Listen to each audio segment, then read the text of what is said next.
এদিন বৃহস্পতিবার বর্ধমানের অনাময় হাসপাতালের কাছে ১৯ নম্বর জাতীয় সড়কে ঘটে গেল এক ভয়াবহ দুর্ঘটনা। দুর্ঘটনার জেরে বেশ কিছুক্ষণ লরির মধ্যেই আটকে থাকতে হলো চালককে। এমনভাবে বেকায়দায় লরির চালক আটকে পড়েছিল যে কোনোভাবেই লরির মধ্যে থেকে বেরোনো সম্ভব হচ্ছিল না। বেশ কিছুক্ষণ আটকে থাকা অবস্থায় যন্ত্রণায় ছটফট করতে থাকে লরির চালক। এই প্রসঙ্গে ঘটনাস্থলে উপস্থিত স্থানীয় বাসিন্দারা জানিয়েছেন, কি হয়েছিল ঘটনাটা? হয়েছিল বলতে কি উনি ওই সাইডে যাচ্ছিল গাড়িটা। এই গাড়িটা আসছিল কোথা থেকে আসছিল? কলকাতা থেকে আসছিল। কলকাতা থেকে ওর লাইনেই আসছিল। তা একটা ডাম্পার হঠাৎ রং সাইডে ঢুকে যায়, পেছন দিক দিয়ে এসে মেরে দিয়ে চেপে চলে যায়। লরি ডাম্পার দুটোই একই দিকে আসছিল?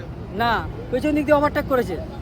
উনি ওর সাইডে আসছিল, ওকে মেরে সাইড দিয়ে ছুটে চলে গেল। তাও বললাম ভলান্টিয়ারগুলোকে বললাম যে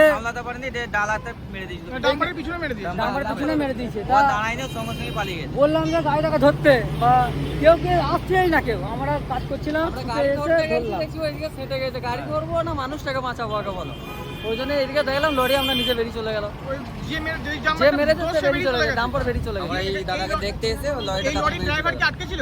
হ্যাঁ, লরি ড্রাইভার গাড়িটা ফেসে ছিল। তো আপনাদের সামনে তো বার করা হলো, আটকে ছিল একদম, ইঞ্জিনের সাথে স্টিয়ারিং এর সাথে একটা বসে গেল, পেটটা বুকটা পাটা দিয়ে আবার আমরা দড়ি ফড়ি দিয়ে বেঁধে টানার চেষ্টা করলাম।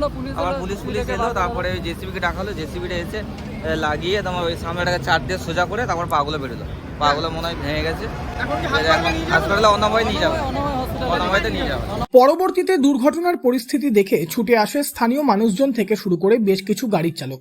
তারপর লরির সামনের অংশে দড়ি বেঁধে স্থানীয়রা চালককে বের করার চেষ্টা করে, কিন্তু কোনোভাবেই তাকে বের করা সম্ভব হয় না।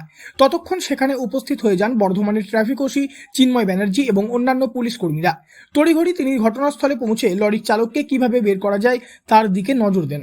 ঠিক সেই মুহূর্তে নিয়ে আসা হয় একটি জেসিবি এবং জেসিবির সাহায্যে লরির সামনের অংশ ভেঙে বের করা হয় চালককে। তড়িঘড়ি পুলিশের গাড়িতে করেই নিকটবর্তী অনাময় হাসপাতালে নিয়ে যাওয়া হয় চালককে। তবে যে গাড়ির জন্য এই দুর্ঘটনাটি ঘটেছে সেই গাড়িটিকে আটকানো সম্ভব হয়নি। এই দুর্ঘটনায় কারো প্রাণহানি হয়নি, তবে লরির চালকের আটকে যাওয়ার পরিস্থিতি ছিল খুবই ভয়াবহ। পূর্ব বর্ধমান থেকে বনোয়ারিলাল চৌধুরী, লোকাল 18 বাংলা।